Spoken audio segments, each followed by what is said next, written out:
Most students look forward to resuming in-person classes after being away for almost 17 months. Seeing their peers and professors for the first time in a long time had many students eager for the fall semester. Unfortunately, the coronavirus is still out there, and it has affected students' ability to attend classes. For example, exercise and sports science major Nolan Phillips says it has delayed his student teaching. I was so excited to finally be on campus, finally, get to go to lunch with my friends, go to the rec, et cetera, et cetera. And then the first couple of days I had it was pretty rough. The first 4 days, more mentally than symptom wise, just because I essentially couldn't do anything. Being respectful to promote safety is something the university has tried to push, but positive cases are continuing to rise. This is causing students to fear being on campus and around others who may be infected with COVID-19. As a student at Texas State, you have the responsibility of not just keeping yourself healthy and safe, but you have the responsibility of keeping your peers and professors around you safe as well. And that means, just taking COVID seriously and knowing that, it's still a real thing out there. Sutton says Bobcats must take measures into their own hands for the university to be safe for everyone. For Bobcat Update, I'm Kyle Owen.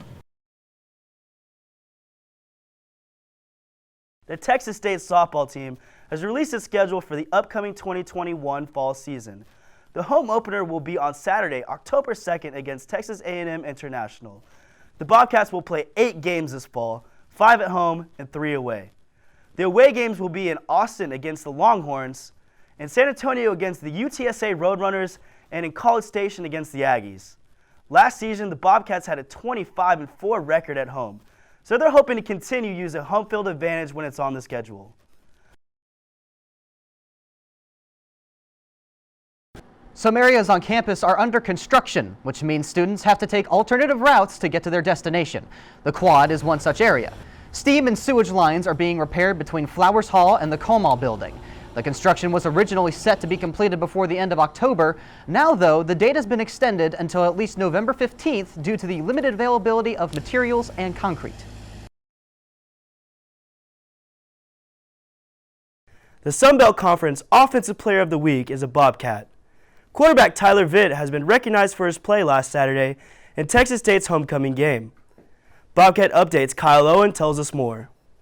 Vitt had a great game against the University of Louisiana Monroe last weekend in the Bobcats' 27-19 victory. Vitt impressed his coach. Vitt's starting right now, and Brady's ready to roll. He is. I just, think of where we're at with T-Vitt and what he's done and just taking care of the football, and he's doing some really good things right now. And obviously the conference recognized him for the Player of the Week. He just is kind of giving us a spark right now. Vitt completed 16 passes Saturday for 262 yards and a touchdown, along with 37 yards on the ground and 6 carries. The Bobcats will play Georgia Southern this weekend in hopes of improving their 3-6 record on senior night.